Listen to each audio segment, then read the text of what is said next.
નામ ફાટેલા દોરા. ઘર ખૂબ જ વ્યવસ્થિત છે. પડદા, લાઇટ, ગોઠવાયેલા છાજલીઓ, બધું જ પરફેક્ટ છે. ફ્લોર પર કોઈ અવાજ નથી, ફક્ત દિવાલ, ઘડિયાળનો ટીક ટીક અને સમય એક નાના છોકરા સાથે રૂમમાં ફરે છે. તેનું નામ છે ઈશાન, 8 વર્ષની ઉંમર. આ ઘરમાં બધું સમયપત્રક મુજબ ચાલે છે. મમ્મી સવારે 6 વાગે જીમમાં, પપ્પા સવારે 8 વાગે ઓનલાઈન મીટિંગમાં. ઈશાન બપોરે તેના લેપટોપ પર ક્લાસ લે છે. સાંજે અંગ્રેજી બોલવાનો ક્લાસ, રાત્રે ફૂડ ડિલિવરી. ઈશાન કોઈના માટે અવરોધ નથી. તે પોતાની રીતે જીવે છે. તેનો એક નિત્યક્રમ છે, પણ કોઈને ખબર નથી. ઈશાનના રૂમમાં એક નાની બારી છે. બારીની પેલે પાર તમે એક જૂનું 2 માળનું જર્જરિત ઘર જોઈ શકો છો. એક વૃદ્ધ માણસ તેમાં રહે છે. કોઈ તેનું નામ જાણતું નથી. ઈશાન જુએ છે દરરોજ બપોરે એક નાની છોકરી આવીને વૃદ્ધ માણસ સાથે રમે છે, વાર્તાઓ કહે છે, તેના માથા પર તેલ લગાવે છે અને વાર્તા પુસ્તકો વાંચે છે. ઈશાન બારીની બહાર બધું જુએ છે. તેની આંખોમાં આંસુ નથી, ફક્ત એક ચીજ છે જે તે સમજાવી શકતો નથી. એક દિવસ તેની માતાએ ઈશાનને બારી પાસે બેઠેલા જોયા. તમે ત્યાં શું જુઓ છો?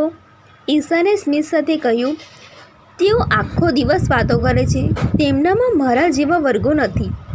તેની માતા ફોન પર વ્યસ્ત હતી અને જવાબ આપતી નહોતી. ઈશાને પોતાના હાથે એક નાનું કઠપૂતળી બનાવ્યું હતું, કાગળ બનેલો એક માણસ, અને તેનું નામ શ્રી બોઝે રાખ્યું હતું. તે શ્રી બોઝેને બધું કહે છે. આજે મેં મારા પિતાને પૂછ્યું, પપ્પા, તમે મને ચિત્રકામ શીખવશો? તેમણે કહ્યું હવે તે ખૂબ વ્યસ્ત છે, અને તેમણે કહ્યું તમે ગણિતમાં સારા નથી.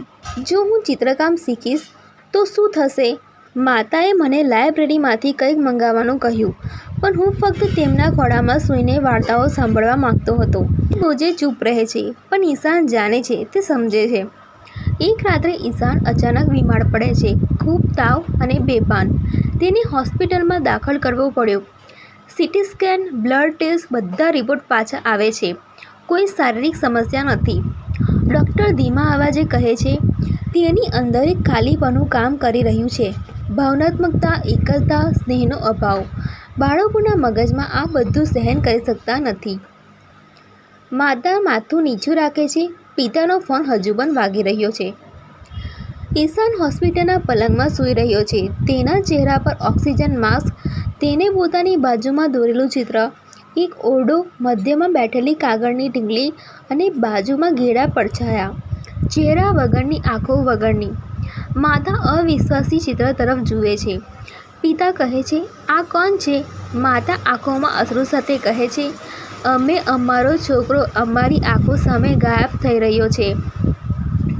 અમે ફક્ત વ્યસ્ત હતા. છેલ્લી પંક્તિ. સમય બધું આપતો નથી, પણ જો તમે સમય ન આપો તો બધું ખોવાઈ જાય છે. બાળકના પ્રેમને પૈસાની જરૂર હોતી નથી.